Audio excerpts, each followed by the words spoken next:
raising and grazing of farmland. So global warming. Anybody know what that is? Yeah. Never heard about it. No, you all heard of global warming, right?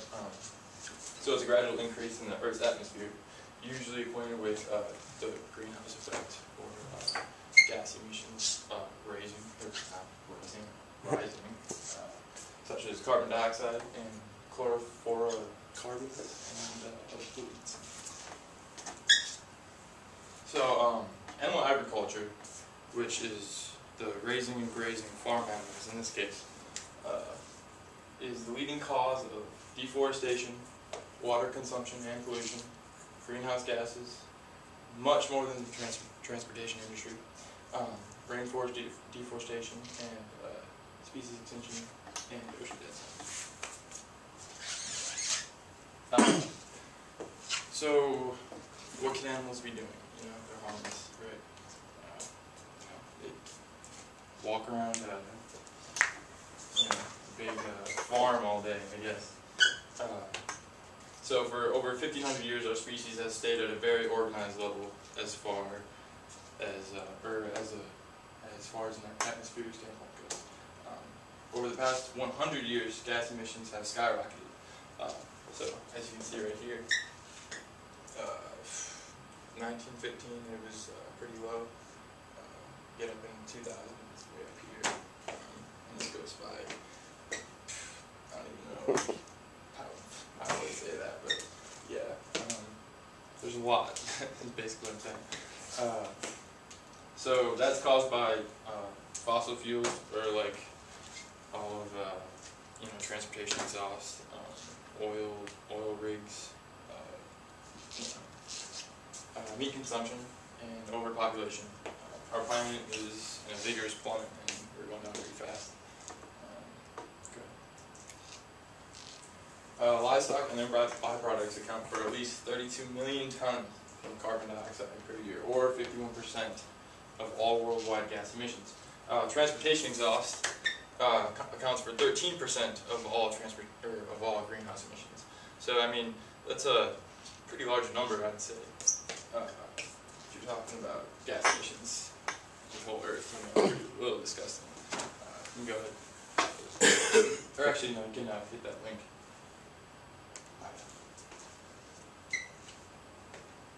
As a percentage of our total greenhouse gas emissions, cars, trucks, and power plants seem to be the biggest contributors to climate change. But the elephant in the room is that our consumption of meat is actually the leading cause. When its effects and byproducts are taken together, animal agriculture accounts for about half of global emissions. On average, each American eats 275 pounds of meat a year. That's like every man, woman, and child eating a quarter pounder every day for breakfast, lunch, and dinner. There are over 1.5 billion cows on Earth, and each one emits 65 gallons of methane a day as they digest their food. And methane is a potent greenhouse gas, trapping 25 times more heat in our atmosphere than carbon dioxide. And when it just comes to sheer waste, 2,500 dairy cows are equivalent to a city of over 400,000 people. Every minute, the animals raised for food in the U.S. produce 7 million pounds of waste. But where does it all go? Into our waterways and oceans, of course, creating gigantic dead zones. To make room for all these farm animals, we've had to remake our planet. In Brazil, this means clearing the Amazon at an astounding rate. Every second. You can cut out the speeches. And I'll go further into the Amazon, by the way. Go ahead. I want to make into presentation. Second. Oh, is it? Oh, wait.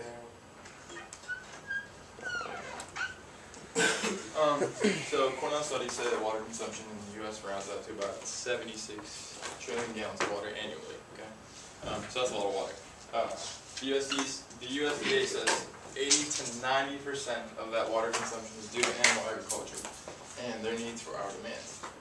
In order for a cow to produce and maintain 1 pound of beef, it takes 2,500 gallons of water. So a cow has to drink 2,500 gallons of water to produce and maintain 1 pound of beef. So if you think about it, I mean, cows are good cow. Yeah. I mean, that's a lot of water. Go ahead. Every second, 1 to 2 acres of the rainforest is cleared in the Amazon. So the Amazon is definitely a big help when it comes to global warming, you know, because, you know, it's such a big forest and there's just so much life there, just taking away all the carbon dioxide in the air. Animal grazing and farming is responsible for a staggering 91% of all rainforest demolition. We are currently tearing apart one of the only things that's keeping our atmosphere at a thrivable level. You can hit that link.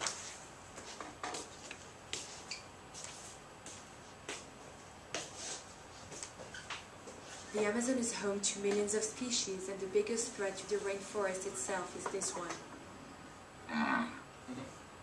Cattle ranching is responsible for up to 80% of deforestation. The municipality of São Félix do Xingu in northern Brazil was the biggest culprit for deforestation back in 2008. Its huge cattle herd, the biggest in Brazil, had a lot to do with it. The beef industry was occupying most of the land here and causing all this deforestation. But with, let's say, less than 1 cow per hectare. So there weren't many cows, there wasn't much production coming off this great area being cleared. When Lazier Soares de Castro and his wife Yeda bought the cattle ranch here 2.5 years ago, each cow was grazing an area of land the size of a football pitch. Productivity was rock bottom.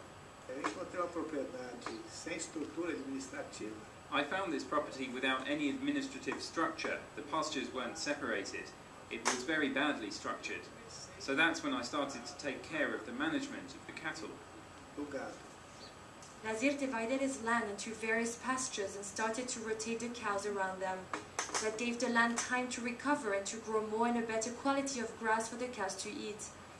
Productivity has increased from 1 cow to nearly 2.5 per hectare, and Lazier is even on a mission to keep the trees. It's I'm not advisable. exactly sure like, what a hectare equates to as far as acres go, but 2 cows per hectare sounds like a lot of area for a cow to be roaming around. You know what I mean? So why don't we see anything about these statistics? Well, if people saw the amount of damage that animal agriculture is doing to the earth, and the whole meat industry would crash and billions of dollars would be lost. It's as simple as that. People don't want to lose their money, you know. It's kind of sad, like how far power can go in this world, you know. I mean, we're literally probably about to die, and people don't really care because this has been an evolution problem, or an evolutionizing problem for about 100 years, and still continues to stay hidden. Our problems can only stay hidden for so long before, you know, the consequences start to kick in. You know what I mean? And they are. So, our planet consists of 7 billion cows now. That's a typo. That's my bad. We're currently generating enough feed to feed at least 10 billion people. I mean, 7 billion cows, 7 billion people. I mean, we have enough cows on this planet to feed at least 1 person each. You know, with 1 cow, it's 1,200 pounds cow. Anyway, so world hunger could be. So what do?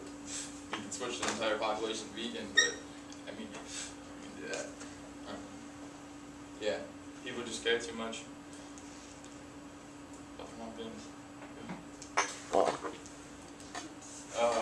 So even if emissions stopped overnight, the atmosphere would at least experience a 1 degree Celsius shift.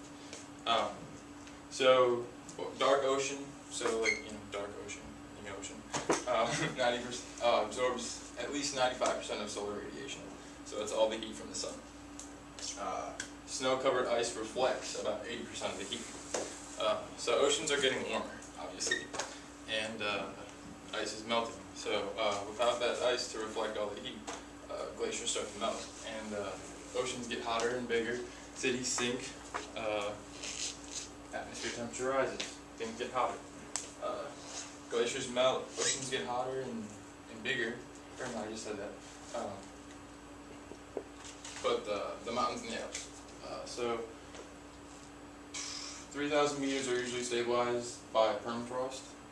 Currently, melting temperatures have risen to about 4,600 meters.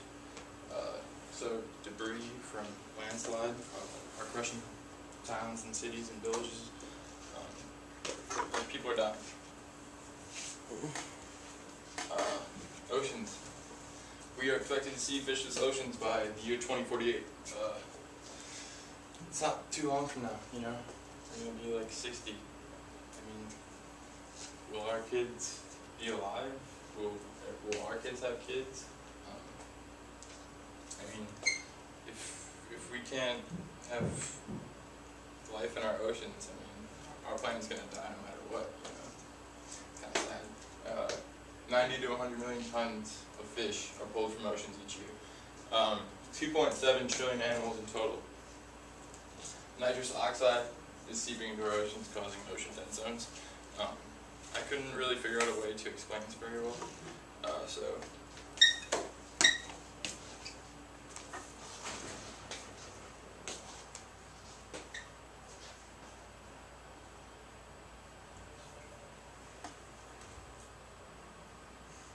Does this water look polluted to you? Although it may not seem like it, deep beneath the surface is a dead zone, or water that doesn't contain enough oxygen to support living organisms. Dead zones are found in bodies of water throughout the world. Sometimes they occur naturally, but in recent decades, nutrient pollution has increasingly been fueling their formation. Dead zones form when too many nutrients from human activities enter coastal bodies of water. The nutrients come from sources such as fertilizer on lawns and farms, feedlots, sewage effluent, and the combustion of fossil fuels. The reason why lots of nutrients are not good for our coastal waters is because the nutrients feed these microscopic plants that grow in the water, much like they feed your garden plants or trees. And when all these microscopic plants grow in large numbers because of the extra nutrients that we're adding to the system, they eventually die and sink into the deeper waters of our bays. And when those dead phytoplankton arrive from the bottom, there's lots of organisms that like to consume them to obtain their own food. And that process consumes oxygen. So the more nutrients we add and the more algae that are growing, the more consumption of oxygen we ultimately have in the bottom layer. Dead zones can have dramatic consequences for aquatic ecosystems. Living organisms are rarely found in dead zones because they escape to find water with more oxygen. Organisms that are slow or attached to the bottom, like clams and worms, die because they can't escape.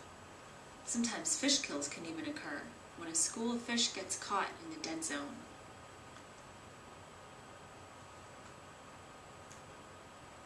Throughout the world, an increasing number of water bodies are being affected by low oxygen conditions.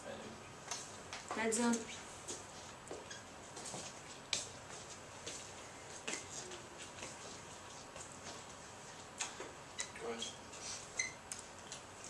Desertification. Over two-thirds of the world is considered to be desertified. And desertification is caused by animal agriculture, as the feed and chemicals used for raising various food is breaking into the soil and abnormally destroying the soil, so that we can't grow any more things from the soil. I'm going to put them down.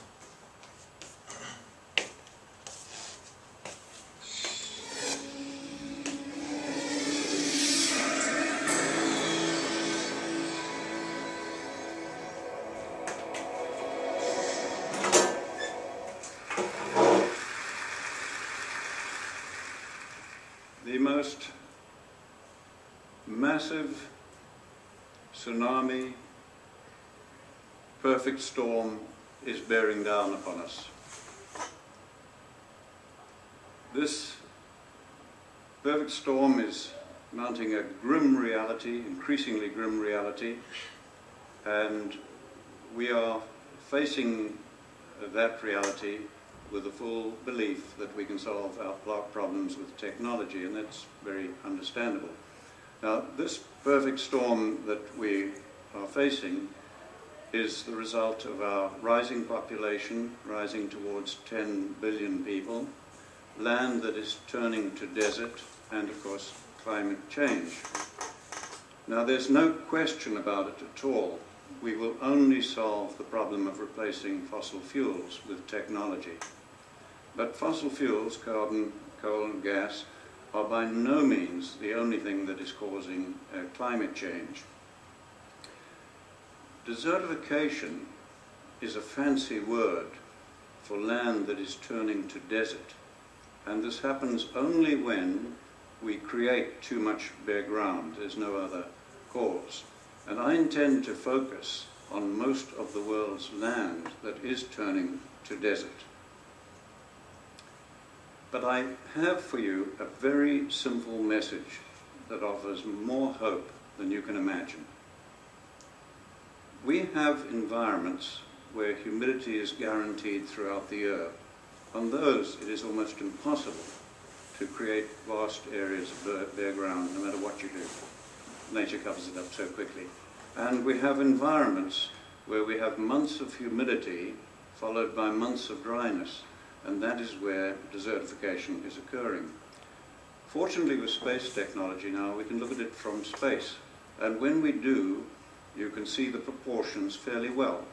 Generally, what you see in green is not desertifying, and what you see in brown is. And these are by far the greatest areas of the Earth.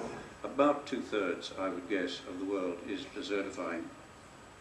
I took this picture in the Tihama Desert while 25 millimeters, that's an inch of rain, was falling. Think of it in terms of drums of water, each containing 200 liters. Over 1,000 drums of water fell on every hectare of that land that day. The next day, the land looked like this. Where had that water gone?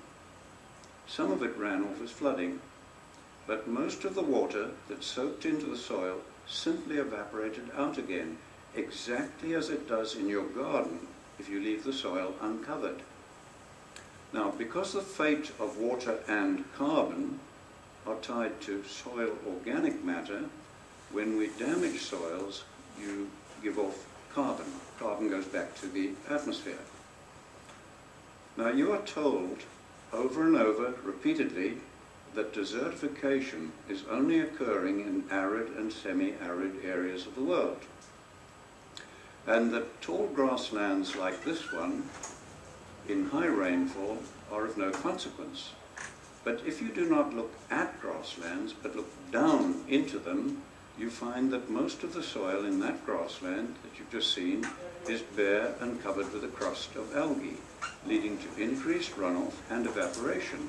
That is the cancer of desertification that we do not recognize till its terminal form. Now, we know that desertification is caused by livestock, mostly cattle, sheep and goats, overgrazing the plants, okay, leaving the soil bare and giving off methane. Almost everybody knows this, from Nobel laureates to golf caddies, or was taught it, as I was. Now, the environments like you see here, dusty environments in Africa, where I grew up, and I loved wildlife, and so I grew up hating livestock because of the damage they were doing. And then my university education as an ecologist reinforced my beliefs. Well, I have news for you. We were once just as certain that the world was flat. We were wrong then, and we are wrong again. And I want to invite you now.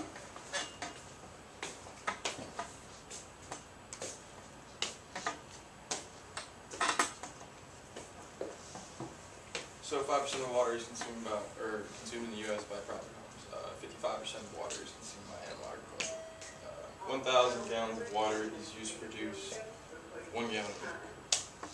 477 gallons of water is used to produce 1 pound of eggs. Almost 900 gallons account for 1 pound of cheese. Animal agriculture puts out a solid 34 to 76 trillion gallons of water annually. What we could be doing, 1.5 acres of land can create 37,000 pounds of plant-based material. 1.5 acres can produce 375 pounds of meat. 15 times more protein on any given area of land rather than animal. Each day a person that is vegan saves 1,100 gallons of water, 45 pounds of grain, 30 square feet of forest land, and 20 pounds of CO2. Unfortunately, our own selfishness is going to be the cause for planet's destruction. Animals breaking down into the air is counterplanet.